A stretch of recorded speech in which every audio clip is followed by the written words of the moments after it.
Pode pôr.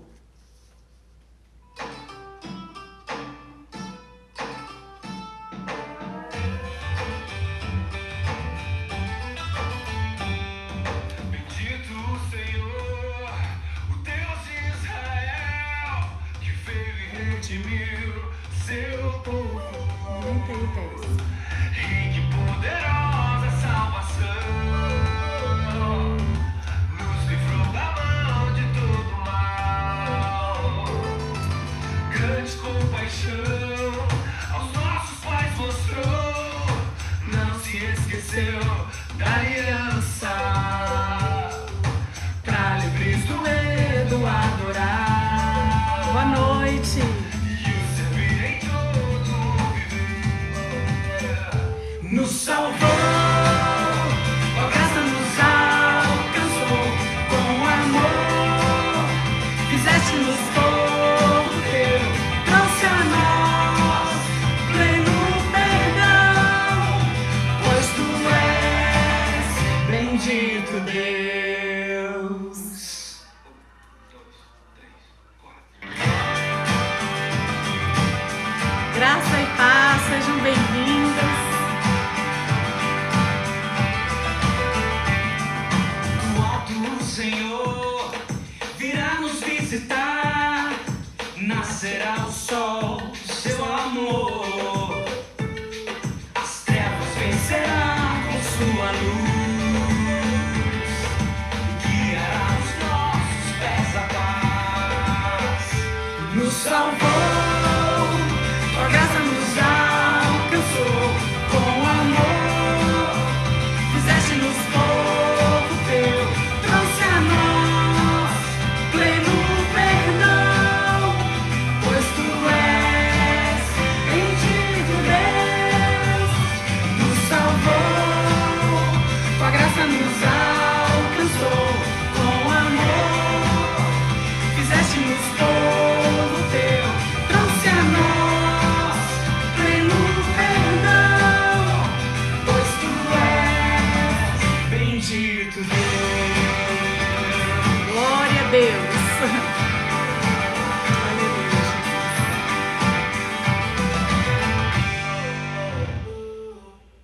Amém. Glória a Deus. Que a graça e a paz de Jesus esteja sobre nós nessa noite e que já oramos nesse sentido, que o Senhor fale poderosamente aos nossos corações. Glória a Deus. Desculpa aí, irmãs. Tudo certo. Desliga aí, Teps. Nós vamos falar nessa noite sobre o Deus que muda decretos humanos. O Deus que governa todo este universo, todas as coisas que envolvem este planeta Terra. E ele é aquele que inclina coração de reis, e a palavra diz que são como ribeiros de águas nas mãos do Senhor.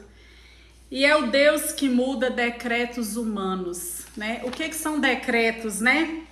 Numa definição comum, é uma ordem que vem de uma autoridade superior e que determina o cumprimento de uma resolução.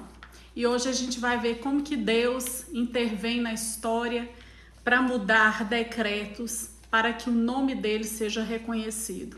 E antes de mais nada, eu quero que você feche seus olhos, porque nós precisamos invocar a presença do Espírito aqui conosco para que ele fale aos nossos corações nessa noite. Amém? Senhor, nessa hora nós louvamos e engrandecemos o teu nome, porque sabemos, ó Deus, e confiamos em Ti. Confiamos nessa presença que nos cerca por todos os lados, que nos mantém de pé todas as manhãs. Nós te agradecemos, ó Deus, porque o Espírito do Senhor gera em nós uma esperança, papai, que não nos confunde, porque nós sabemos para onde estamos indo. Deus, e nessa hora nós te pedimos, fale, Senhor, aos nossos corações. Visita, Deus, cada lar representado. Estende a tua boa mão, Senhor, trazendo uma palavra que venha confrontar, mas que venha, Senhor, trazer, ó Deus, consolo também para os corações, porque, Deus, o que nós queremos é terminar essa noite dizendo: nós sabemos em quem nós cremos e queremos nos dispor, ó Pai, para que o Senhor nos use para a Tua glória, em nome de Jesus. Amém. O louvor que nós cantamos nessa noite, sejam todas muito bem-vindas. O Wellington, Jesus te abençoe, a Salete, a Leia e todas as outras que já entraram. E eu quero contar um pouco, de forma bem resumida, uma história muito conhecida na Bíblia. E depois a gente vai entrar na aplicação daquilo que o Senhor quer falar conosco nessa noite. Eu até coloquei aqui um presente que eu ganhei, Mulheres da Bíblia, porque hoje o que a gente vai falar envolve uma mulher da Bíblia. E eu queria falar sobre a Esther, a rainha Esther. E é uma história linda, existe um livro do Charles Swindoll muito lindo sobre a história de Esther. E é uma história que todos conhecem, né? Muito importante para o povo judeu. A história, a intervenção de Esther na história, né? Que o judeu comemora até hoje, a festa de Purim, que significava o livramento que Deus deu, né?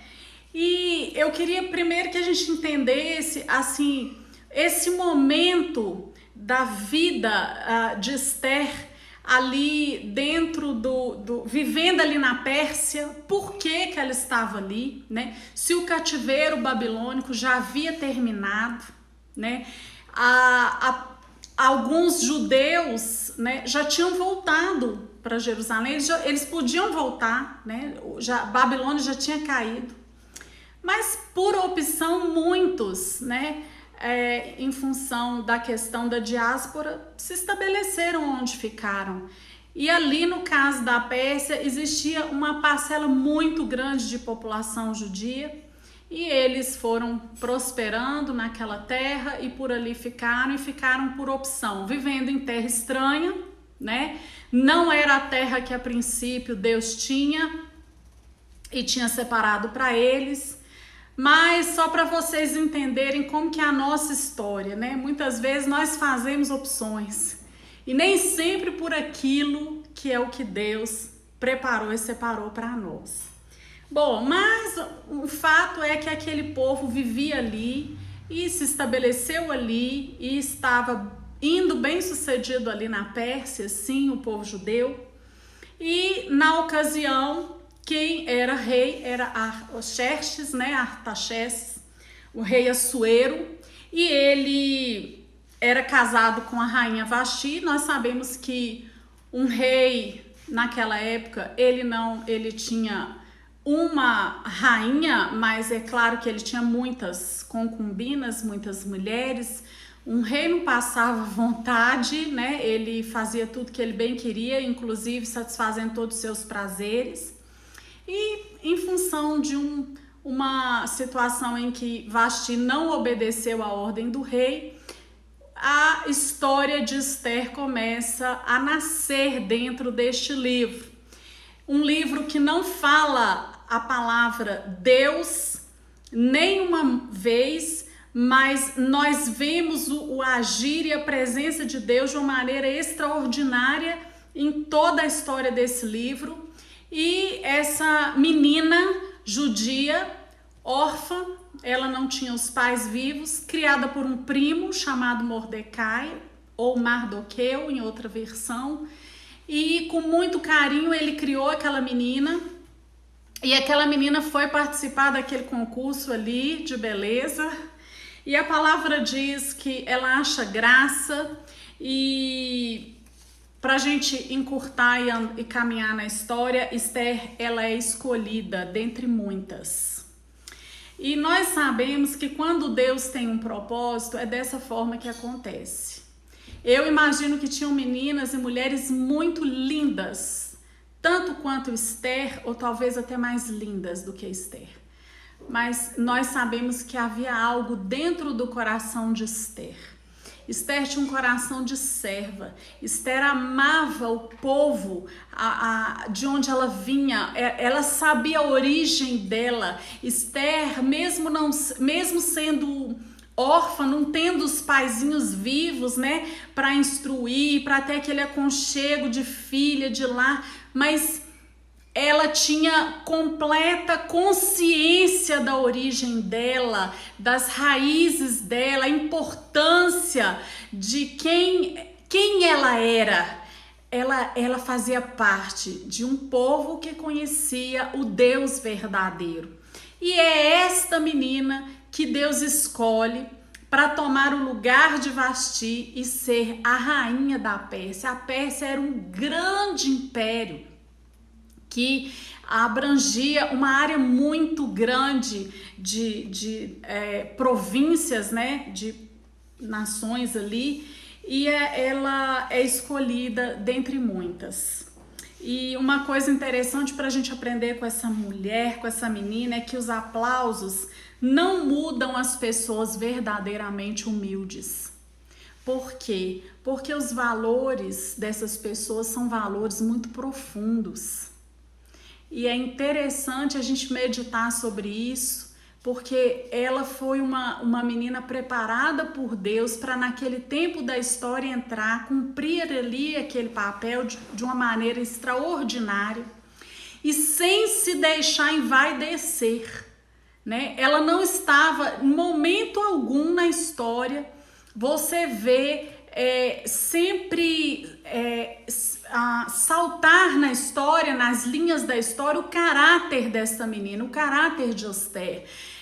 Não deslumbrada com aquele reino, com aquele posto, né, com aquele cargo que ela tinha, porque quando as pessoas têm valores profundos, essas coisas transitórias não mexem, não mudam essas pessoas.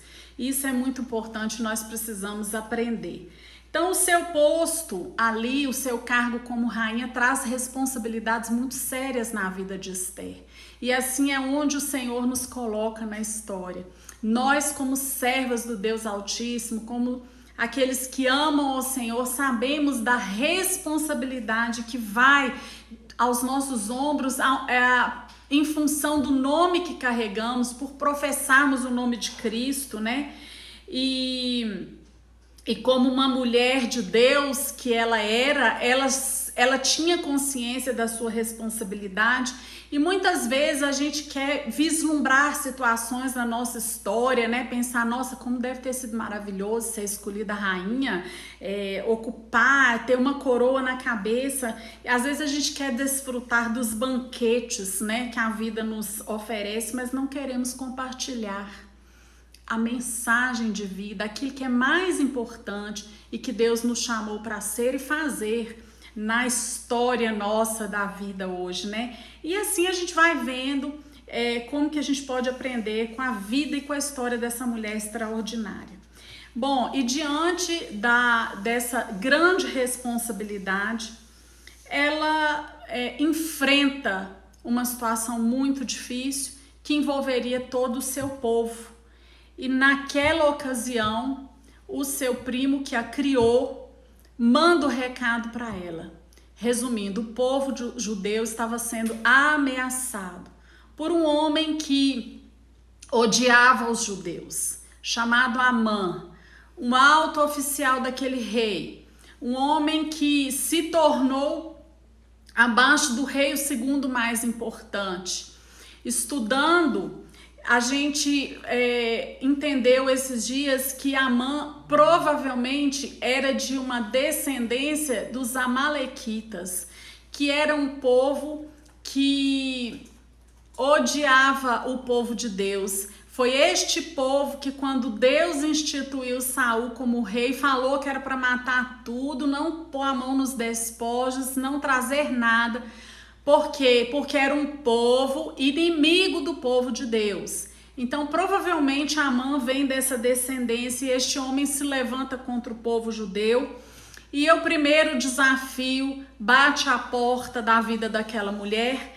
E a primeira coisa que ela faz, e que é aquilo que a gente deveria todos nós fazermos, né? Ela põe todo mundo para orar, ela ora e pede ajuda para o seu povo para orar e jejuar em favor daquela situação. Por quê? Porque um decreto havia sido dado, estabelecido ali pelo próprio rei, né? Então, nós sabemos que Amã usa de maldade e tudo, mas foi o que aconteceu. Aí, depois desses 3 dias de jejum e oração, Esther se expõe, arrisca sua vida entrando na presença do rei e obtém o favor do rei. Ela toca lá no cetro e o rei pergunta o que ela quer e ela convida para o primeiro banquete. O livro de Esther é um livro que tem relatos de muitas festas. O povo de Deus é um povo festivo, né? E quando a gente vai lá para o Novo Testamento, você vê em quantas festas Jesus participou, né? Momentos importantíssimos da vida de Jesus envolvia festa. Quando ele começa seu ministério, um casamento. A Páscoa, né, que antecedia ali a sua morte, Pentecostes, né, que era a festa das primícias, foi quando o Espírito Santo veio. Eu penso que Deus ama festas também, né, porque a Bíblia é repleta disso. E o primeiro banquete, aquela mulher fala com muita sensibilidade, com o coração quieto, entendendo que era um momento de esperar direcionamento de Deus, porque era algo muito sério que envolveria muitas vidas ali, né? E ela contém assim as suas emoções ali, espera e ela pede para que no outro dia eles viessem para um outro banquete. E aí eu pensei que mulheres de valor conquistam reconhecimento. Elas conquistam, elas não impõem reconhecimento. Mulheres de valores profundos conquistam reconhecimento, e isso era algo notável na vida dessa menina, dessa rainha Esther, dessa mulher. E depois o rei, naquela noite que antecederia o segundo banquete, Deus faz ele perder o sono. Ele não dorme, por quê? Porque o plano de Deus começava a entrar em cena ali, em resposta à oração daquele povo. Em resposta à exposição de Esther, à firmeza de caráter, aquele coração doador em favor do seu povo, em favor dos seus irmãos, né? E nós sabemos o que Deus promove naquela madrugada. Ele pede para trazer um livro onde ficava registrado, né, os feitos daquele reinado, e vem exatamente o livro e o rolo que narrava a história aonde Mordecai tinha sido usado para salvar a vida daquele rei. E naquela madrugada o rei descobre que, mas ninguém honrou esse homem, ele me livrou da morte. Não, ninguém fez nada. Então, antes do segundo banquete acontecer de manhã cedo, Amã já é humilhado e ele tem que honrar o seu maior inimigo, que seria Mordecai. Então, essa foi a última vez na narrativa do Antigo Testamento que na história eles tentam exterminar o povo judeu. Então, não acontece isso de novo na história da Bíblia. No segundo banquete, Esther faz seu pedido, Amã é morto, né? Porque se descobre tudo que aconteceu. Eu recomendo que vocês leiam essa história linda depois. Mas tem um detalhe muito importante que é onde a gente vai meditar nessa noite. O decreto continua. Deus já tinha entrado na história. Aquela mulher teve assim o equilíbrio de esperar o momento certo. E eu penso que quantas vezes nós somos afoitas para falar, atropelamos até. E se Esther tivesse feito isso, a história talvez tivesse um outro rumo. Mas quando uma mulher decide buscar a Deus em oração, se aquietar diante dele, o Espírito traz esse equilíbrio para que a gente silencie e aprenda a falar na hora adequada. E como esse decreto ainda continuava, porque dentro daquela lei dos persas, um decreto era considerado irrevogável, não poderia mudar o decreto de um rei. Então a luta continuava, o desafio ainda era grande. E ela se expõe mais uma vez, ela chega novamente na presença do rei. Dessa maneira, dessa vez ela já chega se humilhando, com lágrimas nos olhos, porque, gente, tinha ali em todas aquelas províncias daquele reinado aproximadamente 15 milhões de judeus. E se Deus não intervém, seria um genocídio terrível, que não teria tido um maior na história. Mas o Senhor já tinha entrado com a providência, porque quando nós invocamos aquele que é e que pode todas as coisas, ele muda decretos humanos, o Deus que muda decretos humanos. Então eu gostaria de ler no capítulo 8 um versículo para que a gente possa trazer uma aplicação para nós nessa noite, dentro dessa história linda. E o versículo está no capítulo 8, versículo 11, diz assim: o decreto do rei concedia aos judeus em toda parte o direito de se reunirem em defesa de suas vidas, suas mulheres e filhos, e destruir todos os que viessem com armas contra eles e para tomarem os bens desses inimigos. Então, o que Deus fez? Deus inclinou o coração daquele rei. Aquele decreto não tinha como ser revogado, mas o rei autoriza o édito de um novo decreto, aonde todos os judeus poderiam exercer a resistência contra contra o inimigo que se levantasse contra eles. Então, Mordecai, que já tinha sido honrado e passou a ocupar o lugar de Amã, quer dizer, uma pessoa de muita importância dentro daquele reinado, ele se encarrega de fazer com que esses editos cheguem rápido às províncias. A palavra de Deus diz que foram em cavalos velozes, e eles começaram a distribuir rápido essa notícia para poder tirar o povo judeu daquela situação de angústia, de expectativa terrível de morte, de destruição. E tudo isso porque pessoas se posicionam. Mordecai entendeu a urgência que era o povo de Deus se posicionar e vislumbrou o que Deus poderia fazer através da vida da sua prima Esther. Então, queridos, eu fico pensando assim, a gente não precisa fazer tudo, né? Mas a gente precisa fazer alguma coisa. Porque o tudo quem faz é Deus. A gente precisa entender que alguma coisa a gente precisa se dispor a fazer sempre no reino, né? E assim, quando há essa intervenção de Deus, é feito um outro decreto que está nesse versículo 11. O decreto do rei concedia aos judeus em toda parte o direito de se reunirem em defesa. E eu queria falar sobre 3 coisas dentro desse decreto, desse novo decreto, porque este é o decreto que valeria. Primeira coisa, eles precisavam se reunir. E eu penso, ninguém faz a obra de Deus sozinho. Ninguém sai para guerrear sozinho. Ninguém defende nada sozinho. Então era necessário se reunir, precisava ter ali um momento em que as famílias se unissem.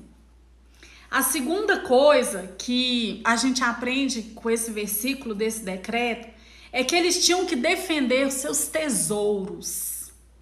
Mas quando a gente fala de tesouros, a gente pensa no dinheiro, nas riquezas, se tinham joias. Não! Quando Deus estava falando desses tesouros, Deus estava falando de vidas. Deus falava das famílias, das esposas, dos filhos. Então nós precisamos entender o que nós estamos lutando para defender. O que nós realmente queremos reter? Porque os valores de Deus excedem as coisas dessa terra, e muito. E a terceira coisa, destrua o inimigo que vem com armas. Porque o inimigo viria armado e eles precisariam oferecer resistência para aquele inimigo. O decreto permitia que todo judeu que fosse ameaçado colocasse toda a sua força para resistir àquele inimigo, se necessário, até matar aquele inimigo. Mas eles tinham direito de resistência, aprovado pelo próprio rei. E o que eu penso nessa noite, que eu quero compartilhar com vocês, é o seguinte. Primeiro, o povo estava ali, vivendo tranquilo na Pérsia, pensando, olha, somos estrangeiros aqui, mas está indo tudo bem com a gente inclusive está até muito bem sucedido, conseguimos construir coisas, casas e tudo, a gente se juntou a essa nação. Mas eu fico pensando assim, como que é fácil a gente se acostumar com algumas posições e que vão aos pouquinhos diluindo os depósitos que temos já de uma vida com Deus. O povo judeu, longe da sua terra, mais difícil, né? Se ajuntar para cultuar. Provavelmente não tinha um templo ali para eles irem. Com certeza não. Então, o que Deus permite com toda aquela dificuldade é que o povo se junte em oração. Eu imagino que veio um certo avivamento sobre aquele povo judeu diante de toda aquela situação adversa. Por quê? Porque o povo se voltou totalmente para Deus quando viu que era muito grande o risco daquele genocídio terrível. Amã era um homem muito cruel. Os persas eram reconhecidos pelos seus níveis de crueldade. Então, quando aquele povo se vê naquele aperto, eles tomam uma posição. Influenciados por Esther, sim, mas eles tomam uma posição. E por conta daquela posição que envolvia se humilhar, 3 dias de oração e jejum, Deus muda aquele decreto. E Deus se manifesta de uma forma extraordinária. Então, eu imagino que foi algo que avivou na mente deles quem era o Deus que eles estavam aos pouquinhos se esquecendo. Porque a vida vai envolvendo as pessoas, às vezes os projetos dessa terra, isso não pode nos levar para longe de Deus. Isso precisa sempre nos trazer um reconhecimento de onde Ele nos tirou, de quem nós éramos sem Ele e de como Ele se revela na nossa história todo o tempo, cuidando de nós. Então Deus precisou Ele usar uma adversidade, um tempo tão difícil para poder trazer um avivamento no meio do seu povo e a ensinar aquele povo sobre o poder de Deus. Eles puderam ficar descansados? Não, eles tiveram que estar atentos ao segundo decreto, porque o segundo decreto era favorável a eles. E o segundo decreto dizia sobre cuidar, sobre reunir, sobre defender os seus tesouros, aquilo que eles tinham de mais importante. E aqui não diz no decreto que eles deveriam guardar os seus bens materiais, mas que eles deveriam defender as suas famílias, os seus relacionamentos, porque isso é que tem valor para Deus. O que mais importa para Deus são vidas. Por isso que nós precisamos aprender com essa história, que se você porventura um dia for convidado para estar no palácio, entre os grandes, não se esqueça da sua origem, não se esqueça do seu chamado, que você tenha humildade suficiente para aprender a conviver com esses aplausos temporários dessa terra, porque o que vai permanecer aqui é o seu nível de intimidade e relacionamento com Deus que você tem. É isso que vai te levar a entender o desejo que ele tem de que a gente caminhe nessa unidade, de que a gente cuide dos nossos tesouros, que são os relacionamentos, que é a família, se você tem uma família menor, uma família maior. Isso é que tem valor para Deus. Esses são os tesouros que Deus considera. Tesouros para Deus são as vidas. E a terceira coisa é que para defender os nossos tesouros, nós precisamos exercer resistência a todo mal, né, que nos sobrevém, que nos rodeia. A palavra diz que o diabo, ele fica ao nosso derredor como um leão procurando quem ele possa tragar. Então não é uma brincadeira o mundo espiritual. O mundo espiritual exige muita disciplina e diligência da sua parte para uma vida séria com Deus. Se você não tem um coração inteiro com o Senhor, se você não anda em intimidade com esse Deus, você não discerne a chegada do inimigo, você não consegue perceber e nem defender e nem resistir, porque o mal muitas vezes ele entra com uma roupagem disfarçada, né? Ele vai se apresentando de uma maneira que muitas vezes nós não percebemos. E o que essa história nos ensina através desse decreto, que é necessário você conhecer o Deus que você serve, para que em momentos de adversidade você possa ser um agente que promova a unidade. Por quê? Porque Deus ama a comunhão. Deus ama quando a gente trabalha junto com outros, com o corpo. Que você defenda aquilo que verdadeiramente importa para Deus, que são vidas. Esses são os tesouros que você jamais deve abrir mão e deve cuidar. E que você possa destruir tudo aquilo que não tem virtude do Espírito, tudo aquilo que tem rodeado a sua vida, a sua casa, seus familiares, e que não é compatível com esse evangelho que cura, que liberta, que traz paz, que traz união. Você deve destruir. E agora nós fazemos isso na autoridade do nome de Jesus Cristo.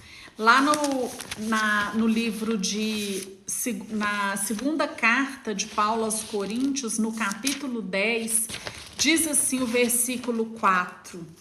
As armas que usamos não são humanas, ao contrário, são poderosas armas de Deus para derrubar fortalezas. Versículo 5. Estas armas podem derrubar todo argumento e pretensão contra o conhecimento de Deus. Com estas armas podemos dominar todo o pensamento humano para torná-lo obediente a Cristo. Então, estas são as suas armas. Aquele povo naquela época precisou lutar literalmente. Então, foram mortos vários inimigos daquele povo judeu. Alguns persas foram mortos, sim. Algumas vidas se perderam. Por quê? Porque Deus autorizou aquele povo a se defender. E para se defender, algumas vidas se perderam. Agora, hoje, a nossa luta e a nossa batalha é espiritual. Por isso, o apóstolo Paulo vem nos ensinar a lutar com as armas espirituais, porque estas é que são poderosas. Agora, os princípios não mudam. Os princípios são os mesmos desta história que nós meditamos nessa noite. Então, a primeira coisa, se reúna. Reúna todos que você tem, que possam te ajudar, que professam a mesma fé. Reúna a sua casa.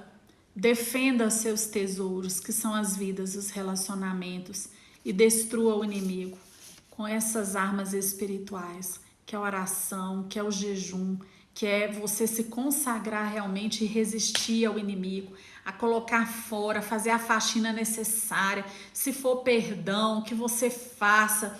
Se for reconciliação, se for coisas que precisam ser tiradas da sua rotina, se for internet que te prejudique, tire tudo aquilo que tem sido instrumento do inimigo para entrar na sua vida, para ganhar terreno na sua história, porque nós sabemos que o inimigo das nossas almas, ele não desiste de continuar a lutar para destruir a igreja de Cristo, mas a palavra diz que em Jesus nós somos mais do que vencedores por meio daquele que nos amou, que nos chamou. E é nessa palavra que nós cremos. Então, que você possa, nessa noite, louvar e engrandecer o nome desse Deus maravilhoso, que entrou na história tantos anos atrás para preservar o povo judeu.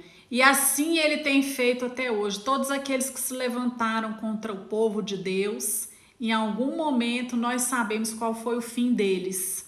Porque não tem como prevalecer contra Deus. Então, aqueles que se levantam contra o povo judeu, hoje contra todos aqueles que professam a Jesus Cristo, eles estão se levantando contra o próprio Deus. E eles se esquecem de uma coisa: Deus tem uma aliança com este povo. Essa é uma turma que a palavra diz que Deus chamou de antemão, desde antes da fundação do mundo. O Senhor escolheu um povo para se aliançar. Essa aliança foi feita nele, essa aliança é firmada no próprio Deus. Por isso ele intervém com mão forte na história, porque ai daquele que toca no justo do Senhor. Ai daquele, porque é Deus que justifica, é Deus que nos guarda, e que assim a gente possa prosseguir na nossa caminhada, entendendo que o Deus que honrou a atitude de Mordecai e Ester, ele não muda. E assim ele procura aqueles que o adoram em espírito e em verdade, que têm a sua vida limpa diante dele, para que ele traga a honra no tempo oportuno, porque tudo é formoso no devido tempo. Às vezes você pensa, mas a honra de Deus ainda não chegou na minha vida. Talvez você não esteja ainda preparado para os aplausos. É necessário mais humildade, mais maturidade, para a hora que Deus vai trazer a honra, para que você possa verdadeiramente reconhecer de onde ela veio e de onde você veio, por que você é quem você é. Nós só somos o que somos porque Ele nos amou primeiro. Ele foi quem começou a história de amor conosco. Amém? E que você possa se alegrar nessa noite, defendendo com todas as suas armas espirituais o que Deus dispensou de mais valor na sua vida, que são as vidas, são os relacionamentos, são as almas que ainda Jesus quer nos dar o privilégio de sermos instrumentos para proclamar do amor dele. Na hora certa, a Ester abriu a boca dela e disse: eu sou uma judia, eu pertenço a este povo, ao povo do Deus de Israel. Teve um momento certo e nós precisamos estar atentos a todas essas oportunidades para não desperdiçar nenhum momento com Deus. Que Jesus te abençoe, que Ele guarde seu coração, que Ele ministre descanso nessa noite, que você durma em paz e que você seja consolado por essa palavra em nome de Jesus.